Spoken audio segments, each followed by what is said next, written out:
আশহাদু আল্লা ইলাহা ইল্লাল্লাহু ওয়াহদাহু লা শারীকা লাহ ওয়া আশহাদু আন্না মুহাম্মাদান আবদুহু ওয়া রাসূলুহু আল্লাহুম্মা ইজআলনি মিনাত তাওয়াবিনা ওয়াজআলনি মিনাল মুতাতাহহিরিন।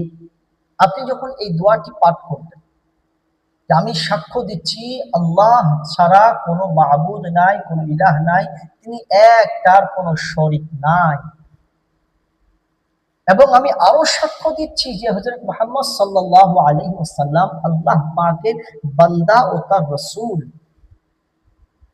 এরপরে আমি আল্লাহকে বলছি, আয় আল্লাহ, তুমি আমাকে তাওবাকারীদের মধ্যে শামিল করো, তাওবাকারী যারা রয়েছে তাদের অন্তর্ভুক্ত করো আমাকে, এবং যারা পবিত্র থাকে, সবসময় পবিত্রতা অর্জন করে চলে, তাদের সঙ্গেও আমাকে শামিল করেন।